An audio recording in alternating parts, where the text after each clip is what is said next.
See green, red roses too. Been listening to this a lot, man. This will always be one of my favorite Ghostface records ever. And I say to my charisma, man, let's go. What a wonderful world. Sire. Sire, the children. It's about the children, man. It's the LS little story for the girls and boys. Wonderland to see it, yo. This shit's crazy. Please, yo. Hey, yo, my wins play the flute. Yo, shout out to Ghostface, man. Huge inspiration for me personally. This first fell out laughing. All right, let's talk about this record a little bit. The Forest. One of the best beats that Alchemist ever did, to me, was hands down the best song on Bulletproof Wallets.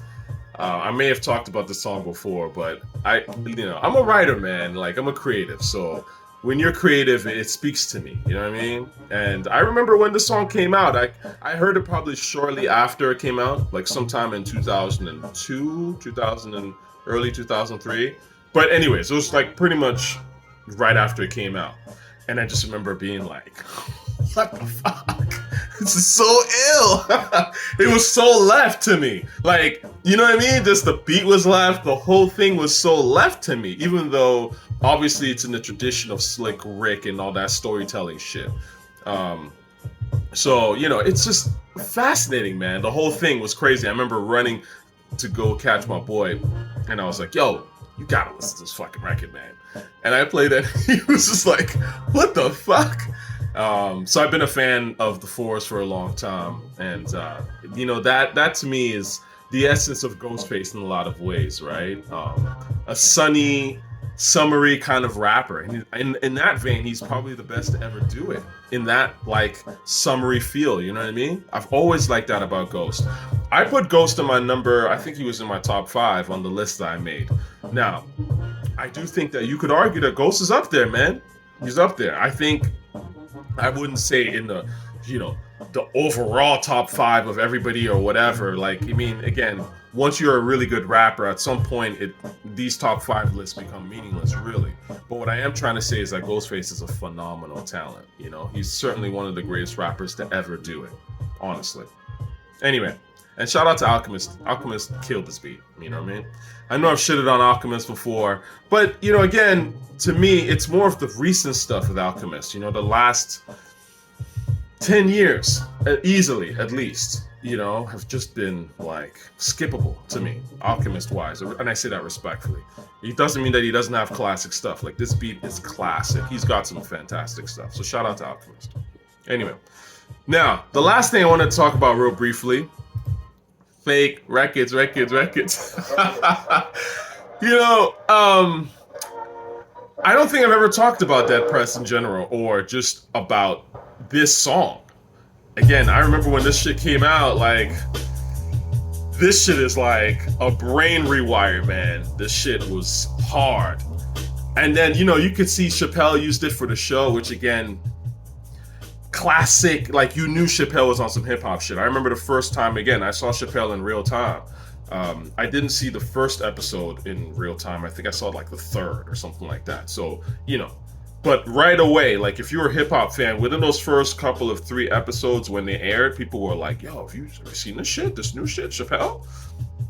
And so when it started off with this, I was like, oh yeah, I love this. You know what I mean? Because it's just real. This is hip-hop at its fucking core.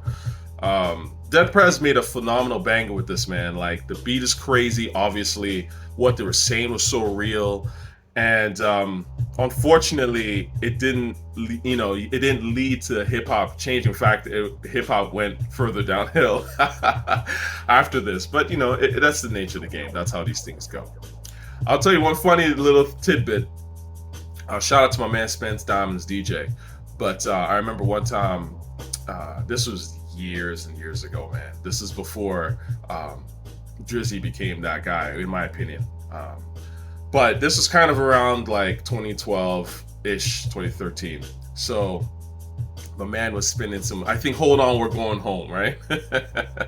I think he was playing that, like we're at a bar or whatever, so he was playing Hold On We're Going Home or some shit to the crowd, right? And then at the moment he just fake records. I always remember that shit, man. It was just like that whole, DJs have a way of communicating their thoughts, right? Oh my god. So if you ever want to clown a rapper or some shit, if you're a DJ and you're playing something for the audience, you know it's like not really a hip hop record or something, some whack shit, and you want to switch into something hard like this to prove a point, this is the perfect song to do that shit with. Anyway, classic. Before I go, I want to talk about briefly, because this is a while, I know that this news has passed, but I did see, Yayo and DJ EFN arguing about Ice Cube versus Biggie, which I think is kind of ridiculous, honestly. We know who the better rapper is, let's be real here. I fucks with Ice Cube, don't get me wrong, Ice Cube's great, you know what I'm saying? But I think Biggie was on a different level. I mean, we know this, right? And I thought it was really interesting how EFN didn't really have anything to say other than just shout back at him. Didn't right away quote any, Ice Cube lines that really hit him. And again, to me, if you're not really talking about the music in specific detail, like at least Yayo kept, keep talking about the package in the central or whatever, right? He kept repeating that shit, right? That showed that something hit him. You know what I'm saying? Like he remembers some shit that Big said. What's EFN talking about? Oh, I'm from the West Coast, so therefore I sit with Cube. I mean, again, I don't really like that shit. I've never been into that. You're a region, it doesn't matter. It's not where you're from, it's where you're at, right? Shout out to Rakim. But the point is that hip hop is worldwide, man. It doesn't matter where you're from. Dope is dope, man. You know what I'm saying? If you're from a little village in Nigeria, you could be the illest nigga out, period. It doesn't matter where you're from, man.